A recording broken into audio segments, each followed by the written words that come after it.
नमस्कार दोस्तों, मैं अंकित द्विवेदी दी न्यूज़पेपर से। उत्तर प्रदेश विधानसभा चुनाव 2022 की कवरेज लगातार जारी है और सियासत सब तेज होने लगे। जिस तरीके से विधानसभा का चुनाव नजदीक आ रहा है, सभी पार्टी के जो मुखिया है वो अपना ठिकाना खोज रहे हैं और जातिगत समीकरणों को भी साध रहे हैं। धर्म की तो बात होगी, कितना भी आप कह लीजिए कि धर्म गया, जाति गया, सब कुछ गया, विकास पर बात होगी, लेकिन ये कभी आपका साथ नहीं छोड़ने वाला है। बहरहाल हम कैसरगंज लोकसभा और कैसरगंज विधानसभा में है, यहाँ से जनता से जानने का प्रयास करेंगे कि सरकार की योजनाएं कितनी पहुंची है। क्या योगी जी फिर से सरकार में आ रहे हैं? अखिलेश यादव की वापसी होगी? मेरा नाम इकमाल हुसैन है। हाँ। और इस टाइम माहौल जो है भारतीय जनता पार्टी का है और पुनः भारतीय जनता पार्टी 2022 में सरकार बना रही है। ये देखिए कि वैश्विक महामारी कोरोना जैसी चीज, जो अमेरिका जैसा देश परेशान हो गया, लेकिन हिंदुस्तान में विकास का पहिया रुका नहीं है। चाहे वो किसान सम्मान हो योजना हो, चाहे प्रधानमंत्री आवास योजना हो, यहाँ तक कि शौचालय भी, यानी कोई सड़कों का जाल बिछा दिया गया है। भय मुक्त सरकार, यानी क्राइम भी बहुत कम हुआ है। गुंडागर्दी तो उस टाइम अखिलेश जी के टाइम पे हुई थी कि हमारे यहाँ जरवल बिलाग में जो है, जो लोग प्रमुखी का नामांकन करने आए थे वो मारे तक गए हैं। और हमारे यहाँ इस बार बीजेपी गवर्नमेंट थी, नामांकन किया लोगों ने, चुनाव हुआ, निर्भीक चुनाव हुआ, कोई धांधेगर्दी नहीं हुई चुनाव में। जनसंख्या नियंत्रण कानून को आप कैसे देखते हैं? वो बहुत अच्छी चीज़ है और जो जनसंख्या नियंत्रण कानून है मेरी समझ से बहुत ही अच्छा है। ये बहुत पहले होना चाहिए, लेकिन बहुत देर में हुआ है, लेकिन बहुत ही अच्छा हुआ है। जो ये आया कानून जनसंख्या नियंत्रण वाला, ये इसका हम सम्मान करते हैं, इसका स्वागत करते हैं और ये जल्द से जल्द लागू करना चाहिए। लागू करना चाहिए। चाचा, आप क्या देखते हैं, क्या लगता है किसका माहौल है 2022 में? जी, मोदी जी के कार्य से हम लोग बहुत खुश और बहुत सहमत हैं कि ये जो भी कार्य कर रहे हैं, सबका साथ, सबका विश्वास, सब बराबर कर रहे हैं। हिंदू मुस्लिम में कोई भेदभाव नहीं है, सबको मिला कर चल रहे हैं। जो विकास आती हैं वो सबको बराबर मिलती हैं। ये नहीं कि हिंदू को ज़्यादा मिले मुस्लिम को कम।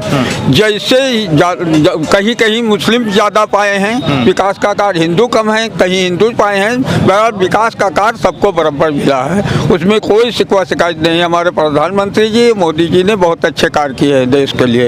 इन लोगों ने कार्य किया है और सदुद्दीन ओवैसी साहब यहीं रुदौली में आए थे और इससे पहले भी करें, इंशाअल्लाह ताला 2022 में तख्त बदल देंगे। हाँ, इंशाअल्लाह ताला वो जो कह रहे हैं उनको एक हम लोग इबलीस समझते हैं। जैसे एक शैतान होता है बहकाने के लिए, वैसे वो इबलीस है, वो बहका रहे हैं, लोगों को फूट डाल रहे हैं। इबलीस मतलब क्या होता है? इबलीस एक शैतान है हमारे में। हाँ। वो जो जिसको बहका देता है वो रास्ते पर नहीं आता है, वो बहक जाता है। वो इबलीस वाला काम कर रहे हैं। अच्छा। अवैसी जी। अच्छा, आपने एक और चीज देखा, वो कह रहे हैं कि हम फैजाबाद कहेंगे, अयोध्या नहीं कहेंगे। हाँ? अयोध्या का नाम फैजाबाद का नाम अयोध्या हो गया, जिले का नाम। हाँ। और उन्होंने अपने पोस्टर पे लिखा था फैजाबाद ही लिखा था। हाँ। और अगर सरकार ने फैजाबाद के बजाय अयोध्या कर दिया, उसमें क्या हर्ज है? जिला बदल जाने से कोई चीज नहीं बदल जाती है, जो जैसे वैसे रहेगा। भाई जिला बदल गया माना अयोध्या कर दिया गया, जैसे इलाहाबाद का वो कर दिया गया। हाँ, प्रयागराज, तो क्या कहूँ उसमें कोई हुई? वो अच्छा हुआ। सरकार की स्कीम है, जो चाहे वो बदल सकती है। वो एक चीज और भी बोल रहे थे कंक्लेव में बैठ के, कह रहे थे कि हम आने वाली नस्लों को बताते रहेंगे कि यहाँ बाबरी मस्जिद हुआ करती थी। माननीय सुप्रीम कोर्ट के खिलाफ जाकर इस तरह की बयानबाजी करना क्या दर्शाता है? ये जो कोर्ट में बहुत दिन से मामला चल रहा था, मुस्लिम कह रहे थे कि जो कोर्ट का फैसला हो वो हम मानने के तैयार है। कोर्ट ने जो फैसला कर दिया उसमें हिंदू मुस्लिम सब सहमत हो गए, मंदिर का निर्माण भी हो रहा है। लेकिन ये कुछ चंद लोग हैं जो बहका करके मामले को उलझा रहे हैं। क्यों इसको आगे बढ़ाना चाहा? जबकि हमने इकबाल अंसारी जो कि मुद्दई थे, पक्षकार थे, उनसे भी बात किया। उन्होंने कहा भाई सुप्रीम कोर्ट का फैसला हमने माना, ये अब झूठ-मूठ का बोल रहे हैं उसमें। सब लोगों ने माना, इकबाल अंसारी और उनके हासिम अंसारी, तो वो पहले देहांत हो चुका था, लेकिन वो मुद्दई थे। जब सब लोग मान गए, जो मुद्दई थे मान गए, तो पब्लिक को मानने में क्या परेशानी है? भाई पब्लिक ने भी मान लिया कि जो फैसला कोर्ट ने किया वो सही किया है। योगी जी की जो योजनाएं आ रही है, कौन कौन सी योजनाएं आ रही है, आप बताइए थोड़ा सा। आयुष्मान योजना है, गैस सिलेंडर मिल रहा है, राशन कार्ड भी जिनके नहीं बन गए और गल्ला मिल रहा है सबको बराबर, और बिजली का वो मुफ्त मिल रहा है कनेक्शन। ऐसे ऐसे बहुत सी योजनाएं हैं जो हिंदू मुस्लिम को सबको मिल रही हैं। कि जिस तरीके से जनसंख्या नियंत्रण कानून का प्रारूप आया उसका भी विरोध किया गया और उसमें धार्मिक एजेंडा दिखाया जा रहा है कि किसी धर्म के, ऐसा लगता है क्या हिंदू के लिए भी तो 8 बच्चे 5 बच्चे होंगे तो उन पर भी लागू वो होगा? कानून लागू होगा, वो केवल मुस्लिम लिए नहीं होगा, वो सबके लिए होगा। और जब सब उसमें खुश हैं, हिंदू भी खुश हैं, मुस्लिम भी खुश हैं, उस कानून से क्या वो है परेशानी है। अच्छा, और भी लोग हैं, उनसे भी जानने का प्रयास करेंगे। भाई साहब, आप तो युवा है, आपको क्या लग रहा है किसकी सरकार बना रहे हैं? जी, हम यहाँ पर तो योगी जी की 99% सरकार बनेगी, क्योंकि आकाश गुप्ता हमारा नाम है। और सबसे पहले मैं सांसद जी की एक सबसे अच्छी अच्छाई बताना चाहूँगा। उनकी जितने बार जनता दरबार, सांसद जी माननीय बृजभूषण शरण सिंह जी, उनकी जनता दरबार में कई बार मैं गया हूँ। मैं उनके कॉलेज का छात्र भी रहा हूँ, लगभग उनसे 2500 बार मिल चुका हूँ। एक बार की घटना है, एक बार हमारे सामने एक लड़की आई, स्टूडेंट थी, जो कि सरयू डिग्री कॉलेज में पढ़ती थी। वो उनके पास आई और बताई आर्थिक स्थिति ठीक नहीं, एक एप्लीकेशन दी, सांसद जी ने तुरंत 20,000 रुपये माफ़ कर दिए। ये देख के हमको बहुत अच्छा लगा। उनके पास जो भी जाता है खाली हाथ नहीं आता। कई बार मैं भी जनता दरबार में गया हूँ, हमको निराशा नहीं मिली है, मेरा तुरंत काम हुआ। इसके लिए मैं उनको बहुत धन्यवाद देना चाहता हूँ और वो काफ़ी अच्छा काम करते हैं। अगली बार सुनने चाहो तो फिर सांसद बनेंगे, उनको कोई इलेक्शन हरा नहीं पाएगा। कोई इलेक्शन नहीं हरा पाएगा। और भी लोग हैं। भाई साहब, आपको क्या लगता है विधानसभा 2022 का माहौल कैसरगंज में क्या है? माहौल यही है कि भारतीय जनता पार्टी जितनी 325 सीटें लेके आई थी, अब की 350 सीटों के साथ भारतीय जनता पार्टी पूर्ण बहुमत से सरकार बनाने जा रही है। और बात रही कैसरगंज विधानसभा की, तो कैसरगंज विधानसभा हम लोग 2017 भी जीते। आदरणीय श्री मुकुट बिहारी वर्मा जी यहाँ से विधायक हैं और हमारे क्षेत्र के यशस्वी सांसद आदरणीय श्री बृजभूषण शरण सिंह जी हैं। 2022 में पुनः एक बार 2022 में यहाँ से भारतीय जनता पार्टी सरकार बना रही, क्योंकि भारतीय जनता पार्टी ने 17 से और 21 के बीच में जो कार्य किए हैं वो आज तक हो ही नहीं पाया। आपको बहुत सारी योजनाओं को बताऊंगा जो सीधे, जैसे राजीव गांधी एक बात कहते थे कि जब मैं 100 रुपया भेजता हूँ तो यहाँ गरीब के खाते में 1 रुपया आता है। लेकिन माननीय मोदी जी ने, माननीय योगी जी ने आज वो काम करके दिखाया है कि जब वो खाते में 1 रुपया भेजते हैं या 1000 रुपया भेजते हैं तो डायरेक्ट खाते में, गरीब के खाते में 1000 रुपया आता है। अभी आपने देखा कि लॉकडाउन लगा, पूरा देश नहीं पूरा भूमंडल कोरोना जैसी महामारी से प्रभावित हो गया, लेकिन उत्तर प्रदेश में योगी जी ने और पूरे देश में मोदी जी ने जो देश का संचालन किया, जो देश के गरीबों का ध्यान दिया, गरीबों के खाते में 500 रुपया भेजने का काम किया, ये बहुत बड़ी बात होती है। आज जानिए, जब से लॉकडाउन लगा 2 बार से लगातार 1 महीने में 2 बार गरीब को राशन मिल रहा है। ये भारतीय जनता पार्टी कर सकती है। तो इसका यही कारण है कि 2022 में इन्हीं सब कारणों को, ऐसे तो योजनाएं गिनाने में बहुत योजनाएं हैं। प्रियंका जी, अखिलेश जी कह रहे हैं कोरोना में जनता त्रस्त हो गई। अरे वो खुद त्रस्त थे, वो घर के अंदर बैठे थे, वो गरीबों का हाल नहीं ले रहे थे। बहुत सारी बातें हैं। गुंडागर्दी कहाँ थी अखिलेश के सरकार में? आप 5 लाख रुपया लेके चलिए और यहाँ से लखनऊ जाना हो, आप भरोसा नहीं रहता था कि आपके पास रुपया बचेगा, चला जाएगा। तो आज ये पोजीशन है कि गुंडा डर रहे हैं, वो कह रहे हैं हमको जेल में डाल दीजिए, मुझे बाहर रहने का शौक नहीं है। तो योगी आदित्यनाथ जी का ये खौफ है गुंडों में। तो जनता प्रभावित है, गरीब प्रभावित है, महिला प्रभावित है। तो इससे पुनः भारतीय जनता पार्टी की सरकार बनेगी, कोई रोक नहीं पाएगा। अखिलेश, मुलायम, मायावती, ओवैसी सब धूल हो जाएंगे, सब मिट्टी हैं, कुछ नहीं हो पाएगा। धूल हो जाएंगे। आप बता रहे हैं 350 सीट, जी। अखिलेश जी कह रहे हैं 400 सीट, दोनों 750 सीट और बच गया 403 सीट। वे ऐसा है ना भाई साहब कि वो जीरो ज्यादा लगा दिए हैं, वो जीरो ज्यादा लगा दिए हैं, वो हर जगह जीरो लगा देते हैं। तो उनको जीरो ये लगाना भूल गए हैं, जीरो आगे की जगह उनको जीरो पीछे लगाना चाहिए। जीरो 40 करना चाहिए, वो 40 जीरो कर रहे हैं। वो बहुत बड़ी जो है दुविधा में है, बहुत परेशान है, बहुत बौखलाए हुए हैं, क्योंकि जनता के पास जब सीधे लाभ पहुंच रहा है तो जनता कुछ नहीं देख रही, जनता योगी आदित्यनाथ को देख रही है। क्योंकि योगी आदित्यनाथ और मोदी ये अटल बिहारी के सपनों को साकार करने का काम कर रहे हैं। अटल बिहारी के सपनों का साकार करने का प्रयास कर रहे हैं। सर, आपको क्या लगता है 2022 विधानसभा चुनाव का माहौल?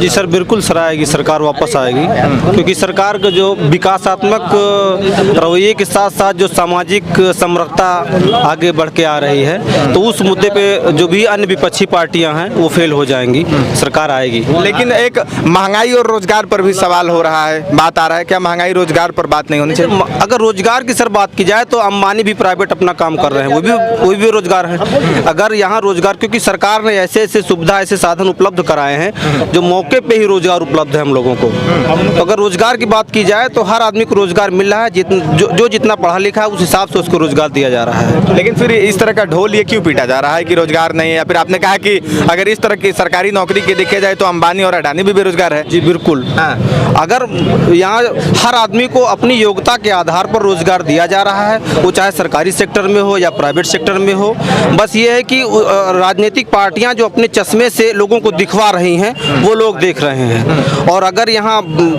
राजनीतिक पार्टियां अपने चश्मे से न दिखवाएं तो हकीकत यही है कि अपना हर आदमी का लक्ष्य पूरा हो रहा है, चाहे वो योजनाओं के जरिए से पूरा हो रहा है, वो व्यक्तिगत जरिए से पूरा हो रहा है, वो अपने धंधे रोजगार लगे हुए हैं। यानी ठेले से लेकर और बड़े व्यापार तक हर आदमी जो है वो संतुष्टि भरा व्यवहार अपना रहा है और संतुष्टि भरा कार्य कर रहा है। कैसरगंज को मतलब माना जाता है कि मुस्लिम बाहुल्य क्षेत्र है जी।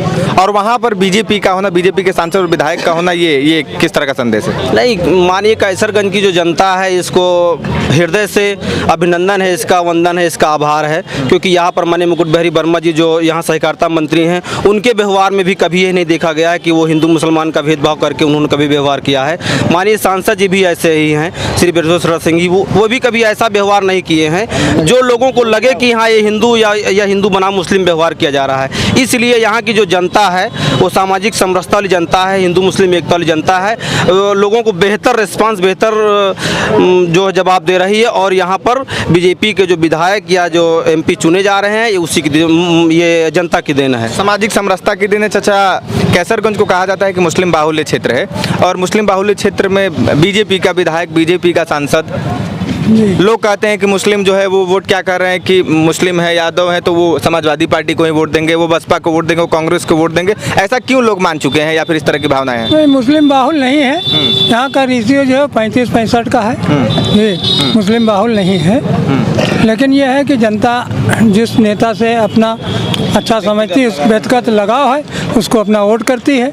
कोई पार्टी का वोट नहीं होता है। मतलब जो व्यक्तिगत अच्छा लगता है उन पर वोट होता है। और जी। लेकिन अगर योगी सरकार को देखा जाए 4.5 साल में तो कैसा सरकार रहा है? ठीक, अच्छा रहा है सरकार। बस ये है जो पब्लिक जो चिल्ला रहे कि तेल पेट्रोल महंगा हो गया, डीजल महंगा हो गया है, इस पर ज़्यादा लोग चिल्ला रहे हैं डीजल पेट्रोल पर। और है भी, हम लोगों को भी कष्ट हो रहा है इसके बारे में। और सिलेंडर भी महंगा हो गया है। महंगाई पर एक थोड़ा सा पर, हाँ, महंगाई पर जो है पब्लिक थोड़ा वो है।